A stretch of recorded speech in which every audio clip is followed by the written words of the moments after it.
இந்திய கிரிக்கெட் அணியின் முகத்தை மாற்றியவர். இப்போதுள்ள பலமான இந்திய அணியெல்லாம் இவர் கட்டமைத்ததன் தொடர்ச்சிதான். கபில்தேவ் காலத்திற்கு பிறகு இந்திய கிரிக்கெட் அணி கோலோச்சியது இவர் காலத்தில்தான். சச்சின், கோலி, டிராவிட்டுக்கு அடுத்து இந்தியாவுக்காக அதிக ரன் அடித்த வீரர் இவர்தான். இந்தியாவுக்கு கிடைத்த மிகச்சிறந்த கேப்டன்களில் இவரும் ஒருவர். Dada, Maharaja of Indian cricket, Bengal tiger என அழைக்கப்பட்டவர் அவர்தான் சௌரவ் கங்குலி. கொல்கத்தாவில் பிறந்தவர் சௌரவ் கங்குலி. பெங்கால் கிரிக்கெட் அசோசியேஷனில் இருந்தார் கங்குலியின் தந்தை சாண்டிதாஸ். பெங்காலில் முதல் தர போட்டிகளில் விளையாடினார் கங்குலியின் அண்ணன் ஸ்னேகாஷிஷ். தொடக்கத்தில் கால்பந்தில் தான் ஆர்வமாக இருந்தார் கங்குலி. ஆனால் தன்னுடைய அண்ணன் கிரிக்கெட் விளையாடுவதை பார்த்து அவருக்கும் ஆசை துளிர்விட கிரிக்கெட் விளையாட தொடங்கினார். இயல்பிலேயே வலதுகை பேட்ஸ்மேனாக இருந்த போதும் தன்னுடைய அண்ணனின் கிரிக்கெட் கிட்டை உபயோகித்து வந்ததால் இடதுகை பேட்ஸ்மேனாக விளையாட தொடங்கினார் கங்குலி. வீட்டிலே இண்டோர் ஜிம், கிரிக்கெட் பிட்ச் முதலானவற்றை அமைத்துக் கொடுத்தார் கங்குலியின் தந்தை.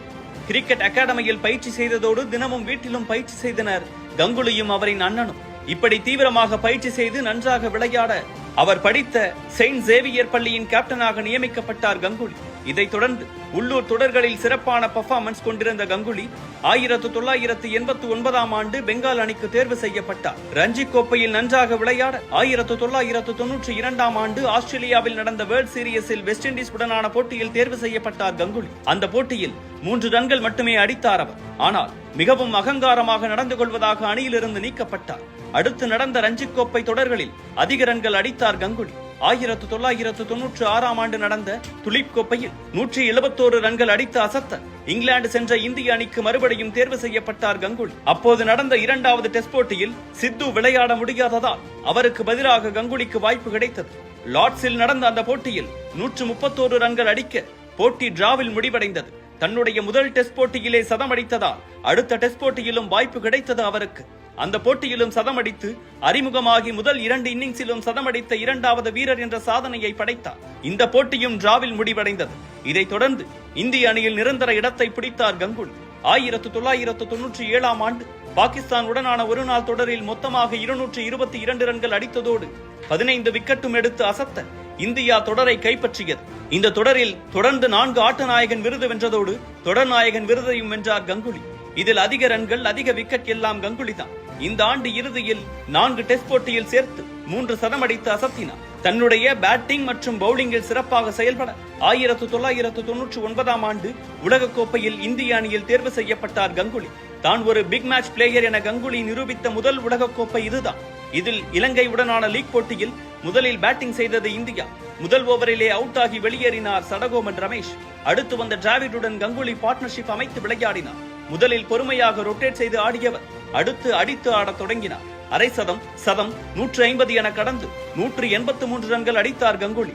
சதத்தை 119 பந்தில் நிறைவு செய்தவர் அடுத்து 39 பந்துகளில் 83 ரன்கள் அடித்திருந்தார். இந்தியா 373 ரன்கள் அடித்து அந்த போட்டியை எளிதாக வென்றது. ஆனால் இந்த உலகக்கோப்பையில் அரையிறுதிக்கு கூட நுழையாமல் வெளியேறியது இந்தியா.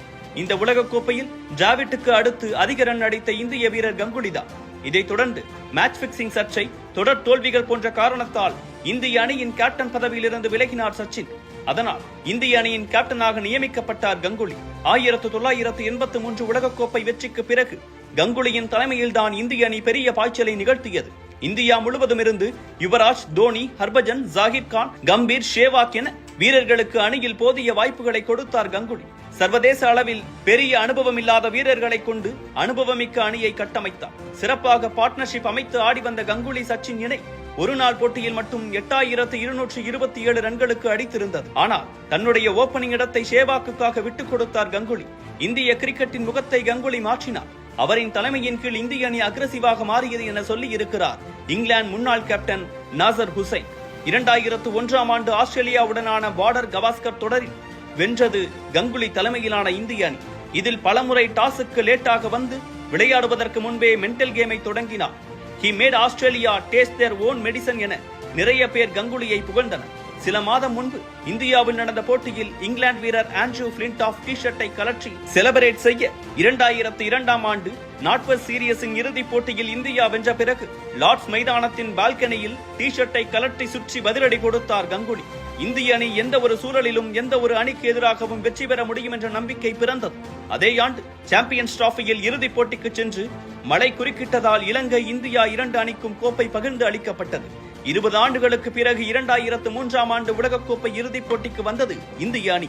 அப்போது பலம் பொருந்திய ஆஸ்திரேலிய அணியுடன் விளையாடி கோப்பை வெல்லும் வாய்ப்பை இழந்தது இந்தியா.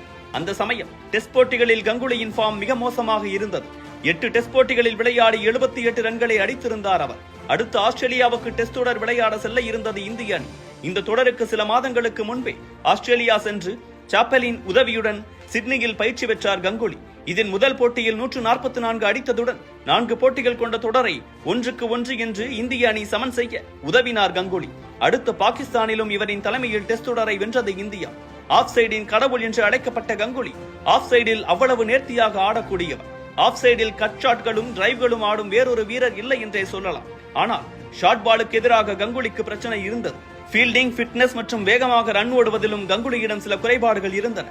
ஜான் ரைட்டுக்கு அடுத்து கிரெக் செப்பலை இந்திய அணியின் பயிற்சியாளராக பரிந்துரைத்தார் கங்குலி. இதைத் தொடர்ந்து 2005ஆம் ஆண்டு இந்திய அணியின் பயிற்சியாளராகவும் நியமிக்கப்பட்டார் செப்பல். இதன் பிறகு சில மாதங்களிலே செப்பல் மற்றும் கங்குலி இடையே மோதல் முற்றியது. இந்தியா ஜிம்பாப்வே தொடரின் போது இந்தியாவை வழிநடத்த உடல் அளவிலும் மனதளவிலும் தகுதி இல்லை என இந்திய கிரிக்கெட் வாரியத்திற்கு மெயில் அனுப்பினார் செப்பல். தொடர்ந்து மோதல் முற்றி வந்த நிலையில் கங்குலியின் கேப்டன் பதவி பறிக்கப்பட்டது. இந்திய அணியிலும் வாய்ப்பு மறுக்கப்பட்டது.